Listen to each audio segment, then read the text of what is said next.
Donc si vous trouvez Jérémie, c'est juste après. Si vous êtes un Ézéchiel, c'est entre Jérémie et Ézéchiel. Donc Lamentation de Jérémie, chapitre 3. Le livre de Lamentation est un peu spécial. C'est un de ces livres que nous lisons quand on passe par des moments difficiles. Il y en a un autre qui s'appelle Job. C'est quelque chose de réconfortant de savoir, d'être en communion avec quelqu'un qui est aussi passé par un moment difficile. Donc Job, et donc Lamentation, c'est aussi, donc si vous ne connaissez pas Lamentation, eh bien gardez ça dans l'esprit. Le jour où vous avez des moments difficiles, eh ben, allez voir Lamentation chapitre 3. Et c'est là où nous allons nous arrêter ce matin. Le livre Lamentation, du point de vue, et dans la traduction en français, on ne peut pas faire ressortir ces choses. Mais en fait, comme vous voyez peut-être dans la disposition de l'écriture, c'est de la poésie. Donc c'est un grand poème. Et en fait, il y a une structure, et je ne vais pas compliquer la chose, mais une structure de chiasme. Vous regardez les chapitres 1 et 2, ils ont chacun 22 versets. Et vous regardez le chapitre 4 et le chapitre 5, et ils ont chacun 22 versets. Et vous regardez le chapitre 3, il en a 66. Bon, je vous laisse faire un rapport entre 22 et 66. Vous avez vite compris. Pourquoi 22 versets? Eh bien parce qu'il y a 22 lettres dans l'alphabet hébreu. Donc les chapitres 2 et 3, chacun, eh bien chaque verset commence par une lettre de l'alphabet et dans l'ordre jusqu'à tout l'alphabet. Il recommence dans le deuxième chapitre. Dans le troisième chapitre, il y a 3 versets avec une lettre, ensuite 3 versets avec la prochaine lettre, donc ça fait 66. Et puis après, on a la même chose dans les chapitres 4 et 5, c'est un verset avec la lettre. Donc voilà, ça ne se ressort pas en français, donc je vous l'indique, comme ça vous savez que c'est là. Mais c'était poétique, c'était quelque chose de beau à lire et à entendre, parce que c'était et la parole de Dieu, mais aussi c'était bien dit, et de la poésie hébraïque. Mais nous allons commencer au chapitre 3, qui en fait, et vous le voyez par le fait qu'il a mis 3 fois plus dans le chapitre 3, vous savez, c'est le cœur du livre, c'est le chapitre 3, et donc nous allons nous attarder sur ce chapitre 3. Je commence à lire les premiers 18 versets, et vous allez comprendre très vite que c'est quelqu'un qui souffre et qui connaît la souffrance. Jérémie, c'est un prophète qui a énormément souffert. Il prêche, mais son message n'a jamais été reçu. En fait, il a été maltraité, il a failli mourir, et il était sûr qu'il allait mourir plusieurs fois. C'est vraiment un prophète, un grand prophète, mais qui a énormément souffert, parce que ce qu'il disait, personne ne voulait l'entendre. Et surtout, même, on l'a maltraité parce qu'on l'a pris pour un espion ou quelqu'un qui était avec l'ennemi à cause de ses prophéties. Et donc, il a souffert, il a énormément souffert. Et en même temps, c'est une période, il est là, une période où Jérusalem, le royaume de Juda, va énormément souffrir aussi.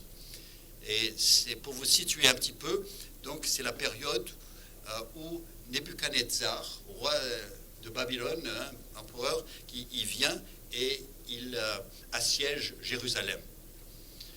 Et le siège sera très, très long, et il y aura énormément de souffrance dans la ville. Et ensuite, eh bien, ils réussiront à en faire une brèche dans la muraille, et ensuite les enfants d'Israël vont être déportés vers Babylone. Donc c'est vraiment une période triste et dans la vie. Donc il y a Jérémie qui souffre, et il y a le peuple dans lequel il se trouve qui souffre aussi. Je commence à lire au verset 1. En fait, je lis ça, c'est pas pour qu'on puisse avoir de la sympathie pour le pauvre Jérémie, mais c'est parce qu'aujourd'hui, nous avons des souffrances aussi. Jérémie souffre parce que le peuple a été désobéissant, et le peuple souffre parce qu'ils ont été désobéissants. Et parce que on s'est détourné de Dieu. Et donc il y a une souffrance qui est là. Et en fait, pourquoi est-ce que c'est utile pour nous aujourd'hui? Parce que soit nous sommes dans un monde qui souffre, et donc nous souffrons avec le monde dans lequel nous nous trouvons, soit nous nous sommes égarés du Seigneur, et nous souffrons parce que nous sommes égarés du Seigneur, parce que nous ne sommes pas avec le Seigneur. Et donc, le message qu'il va donner, et vous allez le voir, c'est un message d'espérance.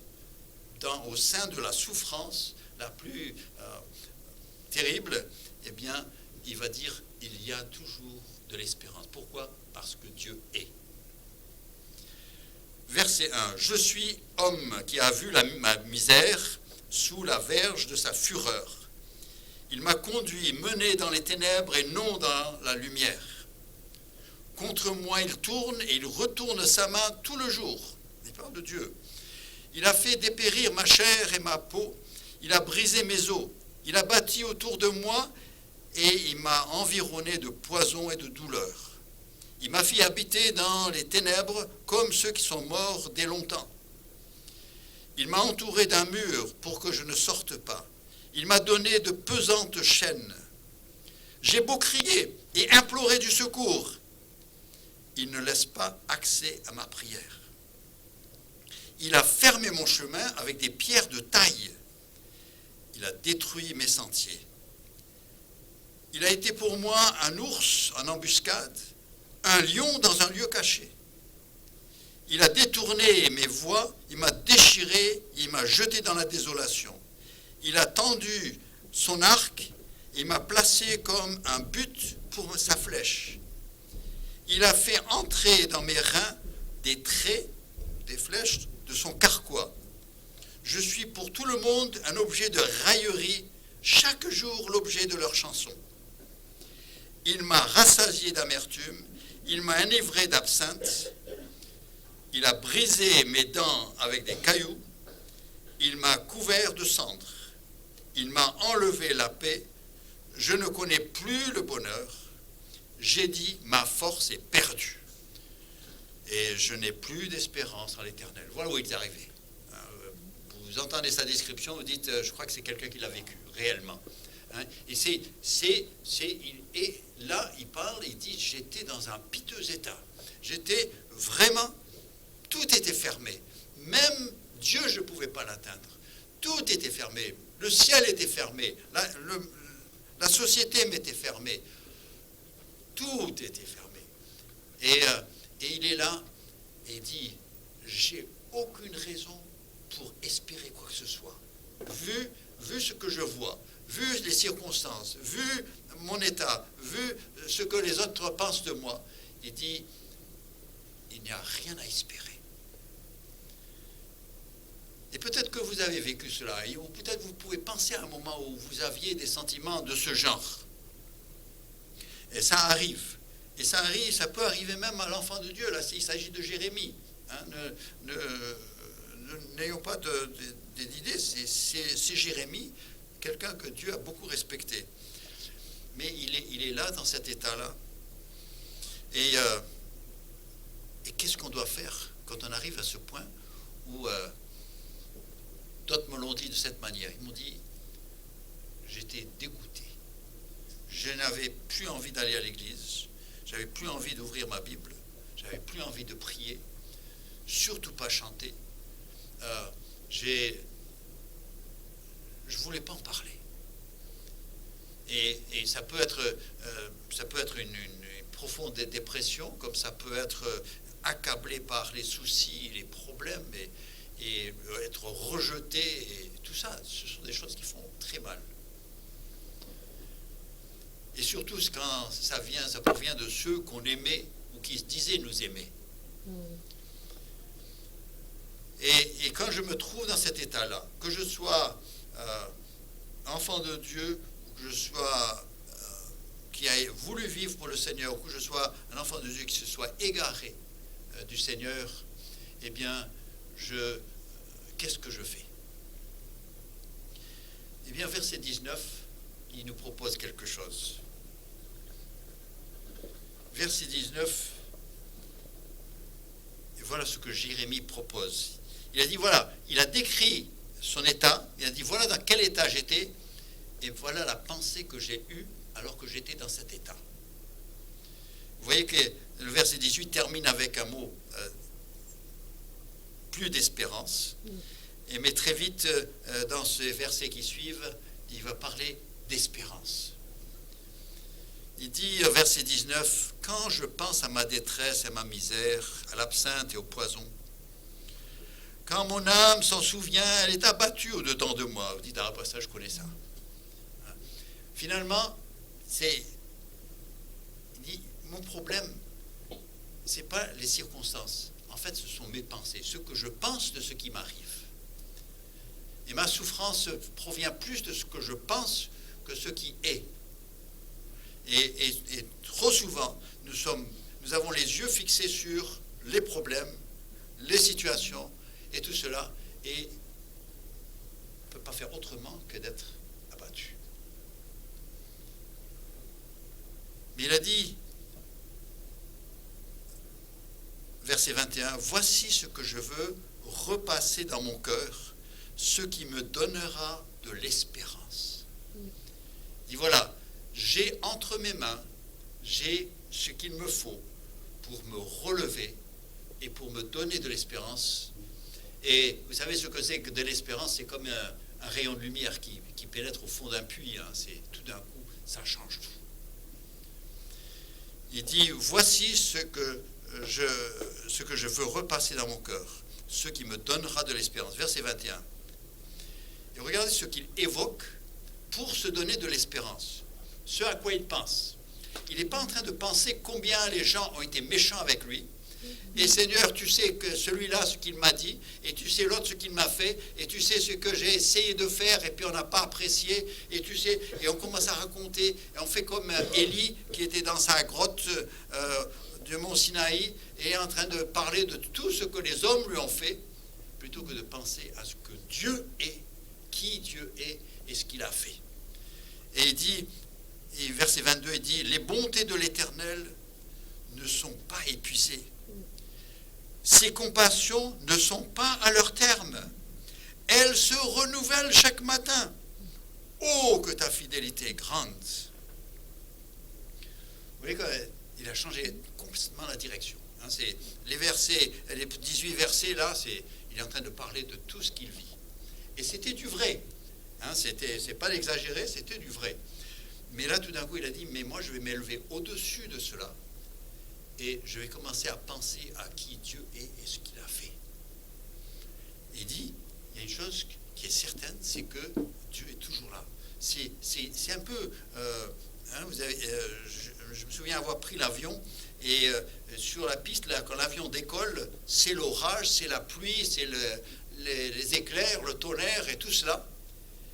Et puis l'avion traverse les nuages, il arrive au-dessus, puis c'est le soleil bleu, le ciel bleu. Et puis en dessous, tout est blanc, et tout est paix, tranquillité. Ben c'est un peu ce que Jérémie fait, en changeant ses pensées. Il dit, je pense aux bontés de l'Éternel. Vous savez, il est toujours bon, on a ce chant que nous connaissons bien, compte les bienfaits de Dieu. Il dit, quand ça commence à être difficile, eh bien, regarde et vois ce que le Seigneur a fait pour toi. Et comment tu es arrivé là où tu es. Et il dit, les bontés de l'Éternel ne sont pas épuisées. Il a dit, oui, il y en a eu, mais il en a encore pour moi. C'est pas terminé. Je passe par un moment difficile, mais il a encore des bontés pour moi.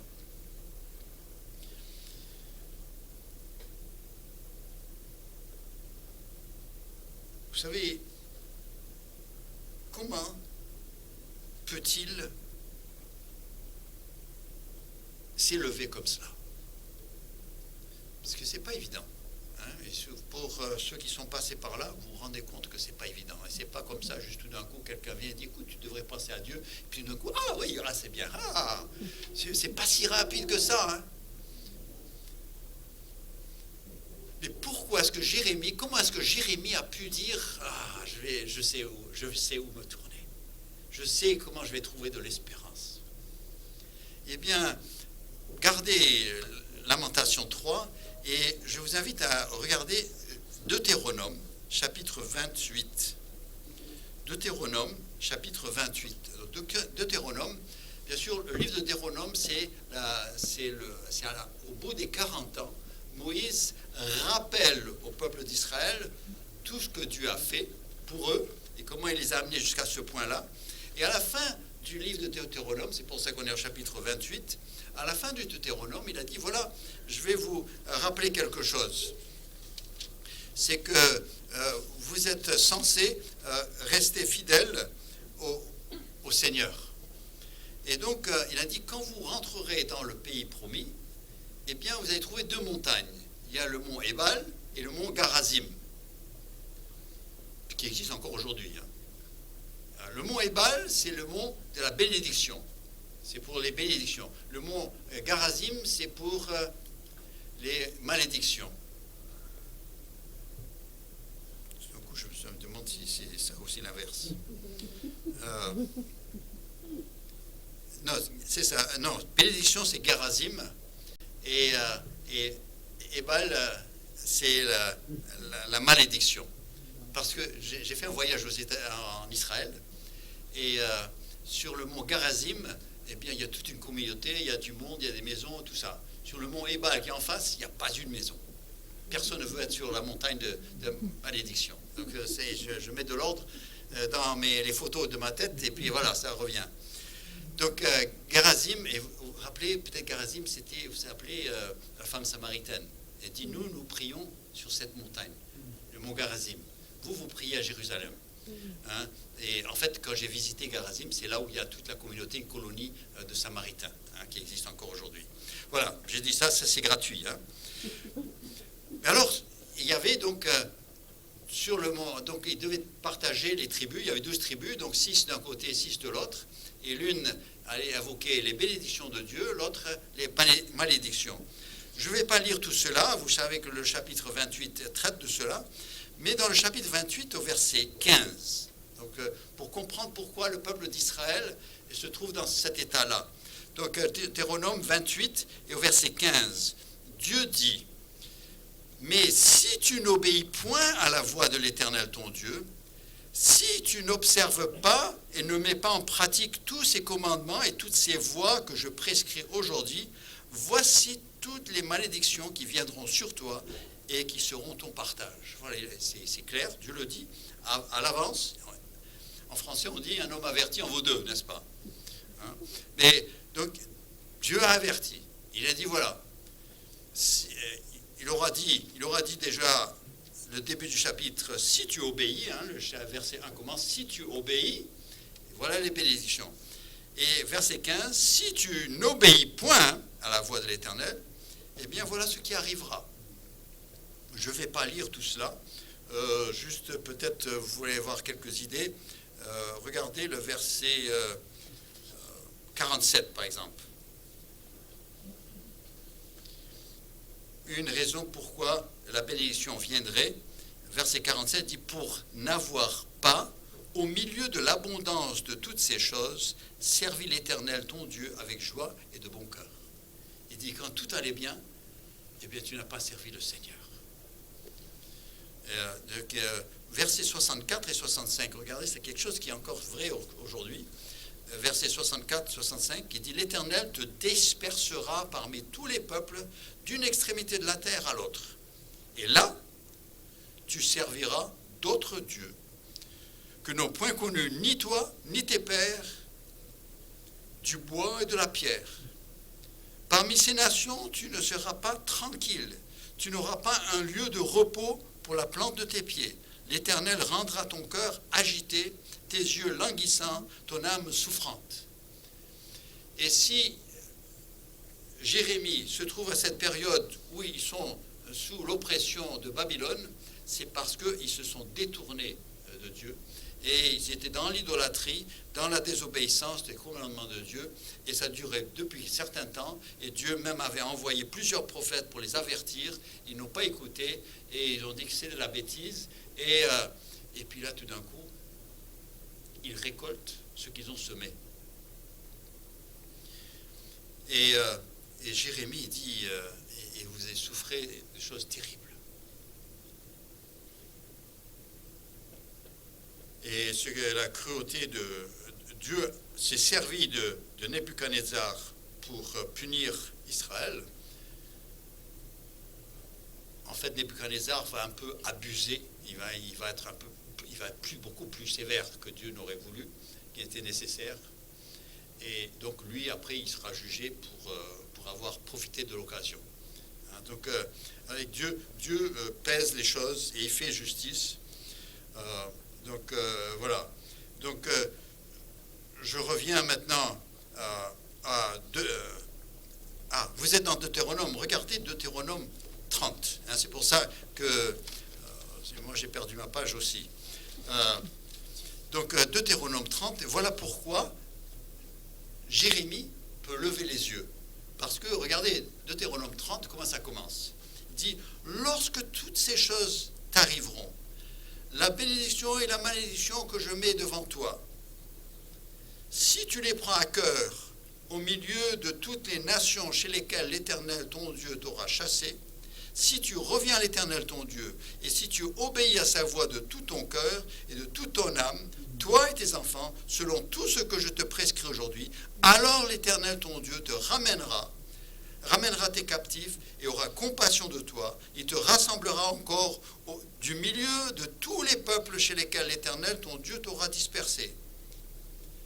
Et quand tu serais exilé de l'autre extrémité du ciel, l'Éternel ton Dieu te rassemblera de là, et c'est là qu'il t'ira chercher. L'Éternel ton Dieu te ramènera dans le pays que possédaient tes pères, et tu le posséderas. Il te fera du bien, il te rendra plus nombreux que tes pères. L'Éternel ton Dieu circoncira ton cœur et le cœur de ta postérité, et tu aimeras l'Éternel ton Dieu de tout ton cœur, de toute ton âme, afin que tu vives. Voilà.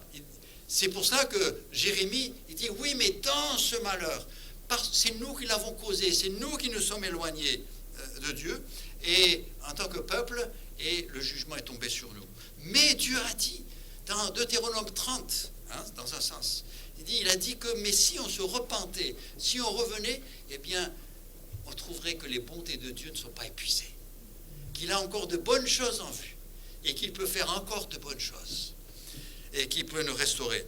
Et il y a je ne dirais pas un accomplissement de cette promesse dans le fait qu'un pays comme Israël existe, mais je dirais que ça annonce la chose, parce que ça c'est le produit du travail des Américains et des autres pour leur créer un pays. Mais Dieu a dit, je vous ramènerai quand vous vous tournerez vers moi. Pour l'instant, en tant que peuple, ils ne se sont pas retournés vers Dieu. Mais Dieu les garde parce qu'un jour, il y aura un reste qu'il préservera. C'est un autre sujet, mais c'est juste pour montrer la fidélité de Dieu. Et Jérémie, pourquoi pouvait-il inspirer? Parce qu'il dit, mais Dieu a dit, même si vous vous trouvez dans le cas extrême où vous êtes dispersés partout dans le monde, si vous vous repentez, vous venez à lui, vous reconnaissez votre faute, eh bien, il vous rassemblera. Et donc, c'est cela que nous voyons. Donc, quand je reviens sur Lamentation 3, donc, je vois justement des choses qu'il évoque. Lamentation 3, verset 25, qui dit « L'Éternel a de la bonté pour qui espère en lui, pour l'âme qui le cherche. » Il dit, en fait, Dieu, même s'il a été dur, même s'il a jugé sévèrement, mais il y a toujours de la bonté dans son cœur. Dieu est un Dieu bon. Et on peut toujours, en reconnaissant nos péchés, en confessant notre péché, en demandant son pardon, tout d'un coup, on retrouve cette bonté qui est là, cette grâce que la croix nous a La croix nous a donné accès à cela. Regardez le verset 31. Il dit, « Car l'Éternel ne rejette pas à toujours. » Il ne rejette pas toujours. Il dit, souviens-toi, il se peut que tu sois écarté, mais ce n'est pas à toujours. Ne perds pas espoir. Tu peux toujours revenir à lui. Jésus croyait la même chose, n'est-ce pas? C'est pour ça qu'il a donné cette belle parabole du fils prodigue. Le fils prodigue qui était parti dans une terre lointaine et qui avait dépensé tout le bien de son père. Eh bien, quand il s'est repenti, il est revenu, il a trouvé un père qui l'attendait. Et si je suis en tant qu'enfant de Dieu, je me suis écarté, je me suis éloigné, peu importe ce que j'ai fait, il y a des choses peut-être qui sont irréversibles, que des décisions que je pris, je dois vivre avec. Mais je peux toujours retrouver la communion avec Dieu. Il reçoit toujours.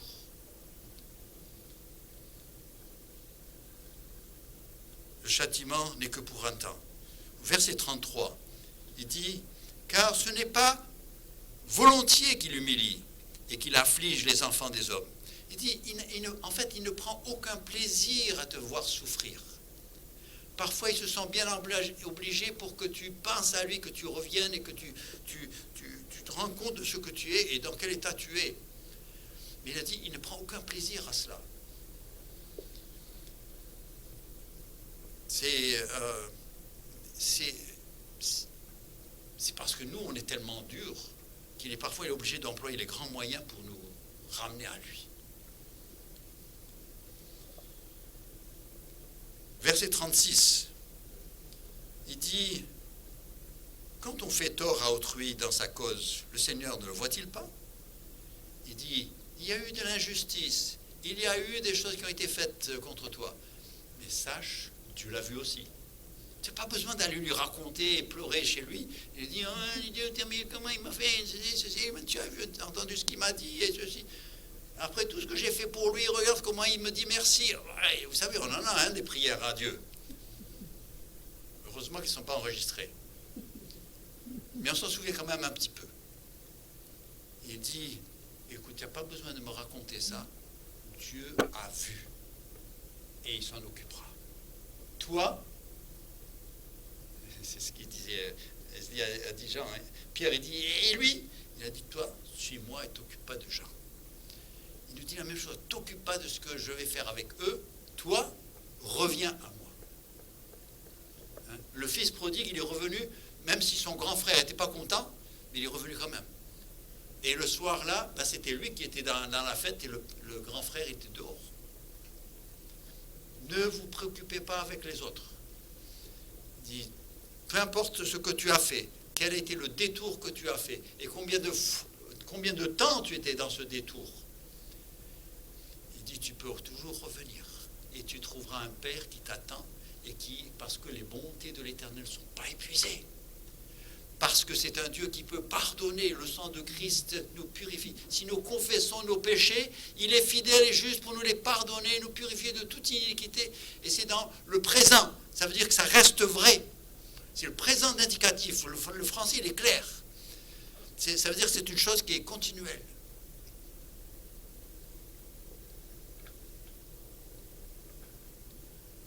Verset 39. Ah, là, il va nous avoir. Pourquoi l'homme vivant se plaindrait-il? Que chacun se plaigne de ses propres péchés. Vous savez, ce qui nous envoie dans la déprime, c'est ce qu'ont fait les autres. Et ce qu'ils ont dit. Il dit, t'occupe pas de l'autre. Regarde dans le miroir et vois dans quel état tu es.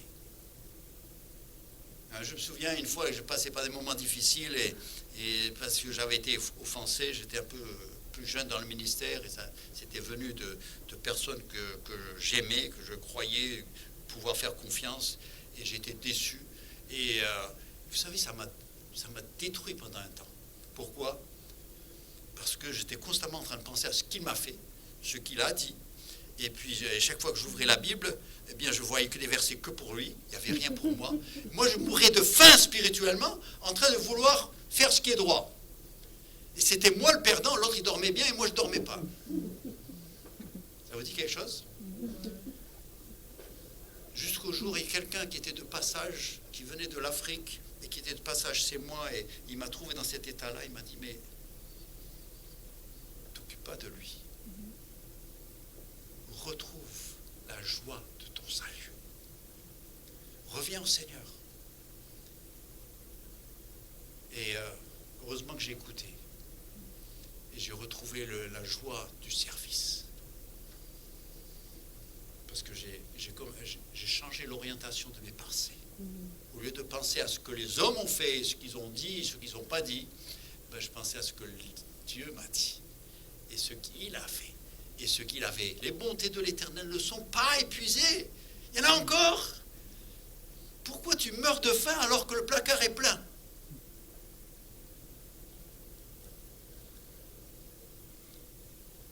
Dans les versets 40 à 48 de ce chapitre, vous voyez qu'il passe du singulier au pluriel. C'était lui, son expérience avant, et voilà, il a dit, voilà ce qui m'est arrivé, voilà ce que j'ai fait. Il dit, maintenant, écoutez, faisons-le tous. Et il dit au peuple d'Israël, eh bien, recherchons nos voies, sondons et retournons à l'Éternel. Élevons nos cœurs et nos mains vers Dieu qui est au ciel. Voilà, il dit, ça, moi, voilà ce que ça a fait pour moi. Eh bien, faisons-le tous ensemble et retournons tous à l'Éternel. Et il parle à des gens qui sont encore dans un très piteux état. Et les versets 49 jusqu'à la fin du chapitre 66, là, il est en train de dire, voilà comment les gens m'ont traité. Si vous voulez comprendre quelque chose, hein, vous pleurez pour vous, mais voilà comment les gens m'ont traité. Moi, je parlais pour Dieu et voilà comment ils m'ont traité. Mais il dit, écoutez, voilà mon expérience. C'est pour ça que je vous encourage, voilà mon expérience. Il dit, regardez au verset 57. Au jour où je t'ai invoqué, tu t'es approché et tu as dit, ne crains pas. Ah. Vous voulez faire quelque chose, cherche à trouver tous les ne crains pas dans la Bible. Où Dieu dit ne crains pas. Ça doit être un problème qu'on a, hein, un problème humain. C'est craindre ceci, craindre cela, craindre, toutes sortes de choses. Parce que chaque fois qu'il s'approche de quelqu'un qui est en pitosité, il dit ne crains pas. Ne crains pas. Déjà, quand Dieu dit ne crains pas, c'est pas juste nous on le dit, écoute, t'en fais pas, ceci. On dit ça et puis on a aucun pouvoir derrière. Mais quand Dieu dit ne crains pas, c'est qu'il a dit je m'occupe de la situation, je prends en charge. Verset 58, il dit Seigneur, tu as défendu la cause de mon âme, tu as racheté ma vie. Tu as vu, Éternel, tu as vu qu'on m'a fait souffrir. Rends-moi justice. Et ensuite, il parle, et quand vous lisez l'histoire de Jérémie, je ne vais pas le faire là, mais Dieu fera justice. Avec les membres du gouvernement qui n'ont pas accepté ce qu'il disait et ce qu'il prophétisait, eh bien, ils l'ont jeté dans une citerne, et puis dans la boue, ils l'ont abandonné, ils l'ont laissé, il plaidait. C'était chose terrible, il a vu la mort de près. Mais quand il a vu comment Nebuchadnezzar les a traités, il a dit, ah, Dieu est un Dieu qui fait justice. Et Jérémie, quand Nebuchadnezzar est rentré dans la ville, vous savez, Nebuchadnezzar n'a pas touché Jérémie. Il a dit, Jérémie, toi, tu es libre, tu peux aller. Mais ceux qui avaient fait souffrir Jérémie, eh ben là, Nebuchadnezzar avait quelque chose de tout près pour eux. Vous savez, il dit à ce peuple, il dit, écoutez, ne vous tracassez pas, ne pensez pas à tout ça. Dieu a vu, Dieu voit, et il va s'occuper de tout cela, et tout ce qu'ils ont dit, tout ce qu'ils ont fait, tout ce qu'ils n'ont pas fait. Mais toi, pense à toi. Mets ta vie en règle. Reviens à lui. Lève les yeux vers lui. Tourne-toi vers lui. Vous savez, ces derniers temps, on parlait, dimanche dernier, on parlait de Pentecôte. Vous savez, quand Pierre s'est levé, il a parlé là à Pentecôte, et puis il a dit, vous savez, vous avait crucifié le Messie. C'était le Messie promis, celui que Dieu a envoyé, celui qui a été promis depuis longtemps, dont Moïse nous avait parlé. C'était lui. Et vous ne l'avez pas reconnu, vous l'avez crucifié, et vous l'avez fait crucifier par des païens. Et alors vous vous rappelez, tout d'un coup, le peuple dit, frères, que ferons-nous? Et vous savez qu'est-ce qu'il a répondu? Ben, repentez-vous. Repentez-vous. Demandez pardon. Et un crime terrible. L'apôtre Paul se considérait comme le plus grand des pécheurs parce qu'il avait persécuté l'Église. Mais eux avaient crucifié le Christ. Mais Paul dit, Pierre disait au peuple, il dit, repentez-vous et recevez le pardon de vos péchés. C'est le message n'est pas changé encore aujourd'hui. Et peu importe ce que c'est, t'occupe pas de ce que les autres ont fait, parce que tu es en train de te détruire toi-même, psychiquement, et puis ça affecte ta santé, et ça affecte tous ceux qui t'entourent. Tandis que si devant Dieu, tu te repens de ce que... Il a dit, hein, c'est ça que Jérémie a dit, il dit, pense à toi-même, tes actes, tes péchés, pense à cela, plutôt que pencher aux leurs. Hein? Jésus a dit, écoute, t'occupe pas de la paille qui est dans l'œil de ton frère, occupe-toi de la poutre qui est dans ton œil, qui t'empêche de voir correctement. Il dit, confesse ton péché. Jérémie l'a dit, écoutez, vous êtes dans le pire des états. Eh bien, moi, j'ai une parole d'espérance, parce que nous avons un Dieu dont les bontés ne sont pas épuisées. Il a encore de bonnes choses qu'il réserve pour toi. Reviens à lui. Hein? Le fils prodigue, il est revenu, et qu'est-ce qu'il a trouvé? Eh bien, que papa, il avait réservé une bague, il avait réservé un vêtement, il avait réservé des souliers, il avait un veau gras qui était mis de côté, et il y avait tout, et le soir même, eh bien, il pouvait faire la fête. La restauration était totale et immédiate.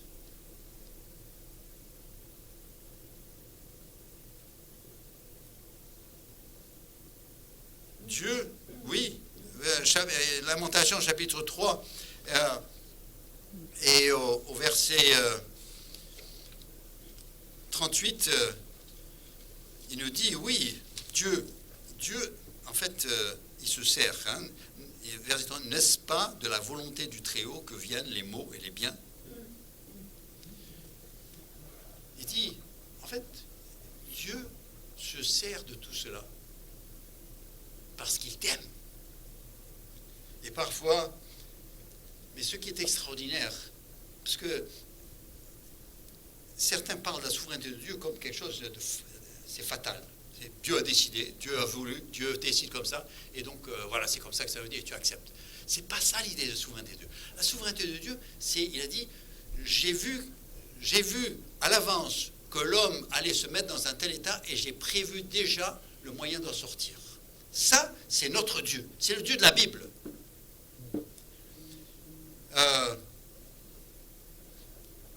Adam et Ève sont placés dans un beau jardin. Il y a tout pour le plaisir du corps humain, de l'être humain, de l'homme tout entier, corps, âme et esprit. Et l'homme pêche. Et tout d'un coup, ah oui. Mais vous savez, l'apôtre Paul nous dit dans 1 Pierre chapitre 20, hein, je vais le lire parce qu'il faut ici, dans votre Bible, il faut que ça soit souligné, mais plusieurs fois. Hein. 1 Pierre chapitre 1, versets 20 et 21. Et c'est tout à fait dans le contexte de tout à l'heure de la croix. 1 Pierre chapitre 1, je lis verset... En fait, la phrase commence beaucoup plus haut. Je suis obligé de prendre au milieu de la phrase. Déjà, je vais commencer au verset 19. Hein. Voilà, ça nous permettra un peu dans le contexte pour qu'on sache de qui il parle. Il dit, mais, donc, donc verset 18, il dit que nous avons été rachetés de la vaine manière de vivre que nous avons héritée de nos pères, mais par le sang précieux de Jésus-Christ, comme d'un agneau sans défaut et sans tache. Très bien. Prédestiné, donc c'est Jésus qui est prédestiné, avant la fondation du monde, et manifesté à la fin des temps à cause de vous, qui par lui croyez en Dieu, lequel a ressuscité des morts et l'a donné la gloire, en sorte que votre foi et votre espérance reposent sur Dieu. Il dit, Dieu a vu d'avance que l'homme allait se mettre dans une situation terrible par la désobéissance. Et avant de créer l'homme, Dieu a déjà pourvu l'issue. Il a prévu Jésus-Christ. Il l'a prédestiné pour être notre sauveur. L'homme a fait ce que Dieu savait qu'il allait faire. Mais l'homme, il pollue la terre. Même les incroyants savent qu'on pollue la terre et que c'est terrible. Ils essaient de réparer comme ils peuvent, mais bon. Mais Dieu a déjà prévu un moyen. Et il a déjà prévu Jésus-Christ qui est venu, par lequel nous pouvons être sauvés. Sauvés de ce qui est arrivé dans le jardin d'Éden. Dieu a prévu l'issue. Ça, c'est notre Dieu. Ça, c'est un Dieu, c'est pas seulement qui est Akbar, qui est tout puissant. C'est un Dieu qui nous aime tellement, parce que les bontés de Dieu ne sont pas épuisées. Il était bon avant la création, il est bon encore après et jusque dans l'éternité. Je peux compter sur cela, je peux toujours lever les yeux, me tourner vers lui, demander pardon, retrouver cette relation avec lui.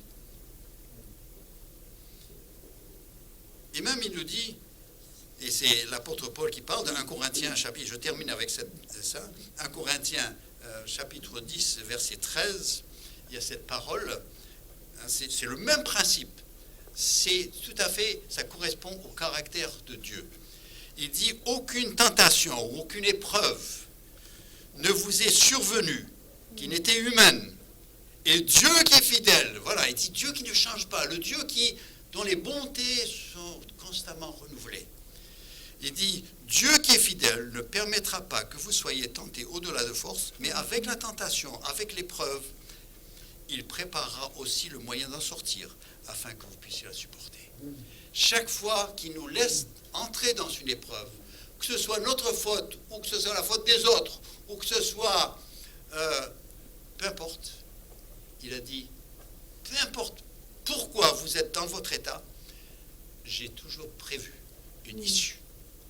Regardez vers moi, retournez, levez les yeux, reviens à la croix et demande le pardon de Dieu. C'est pour cela que Jérémie, au milieu de cette souffrance terrible comme nous n'avons pas tous ressenti, eh bien, il a dit, j'ai une parole d'espérance. Pourquoi? Parce que je connais mon Dieu. Et mon Dieu a toujours prévu une issue. Que ce soit Adam et Ève et ce qu'ils ont fait, que ce soit ce que Steve Barnes a fait, il y a toujours une issue. Je peux toujours revenir à lui et trouver la restauration. Et nous, en tant qu'enfants de Dieu, eh bien, nous devons être des imitateurs de Christ. Ça veut dire que les gens autour de nous doivent toujours avoir une issue aussi pour leur situation. Peut-être qu'ils ont mal agi, peut-être qu'ils ont... Eh bien, je dois toujours prévoir dans ma tête le moyen de les restaurer. Ça, si j'ai la pensée de Christ. Prions. Père Céleste,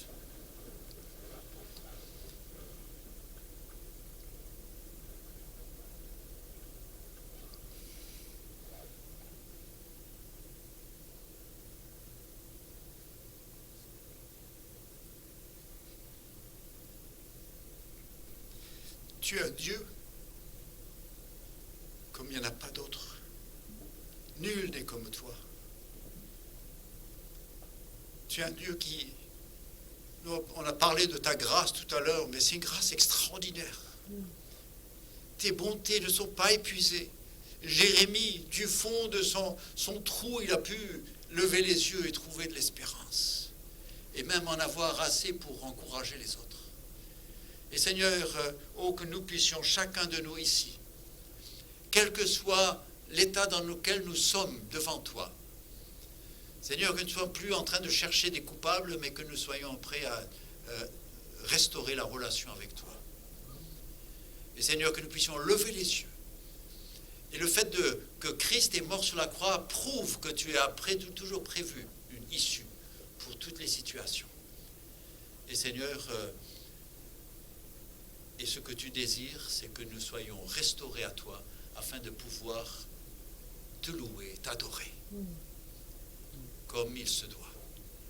Père, tu connais chaque cœur ici, tu sais, chacun a eu l'occasion de remémorer peut-être même des souvenirs douloureux.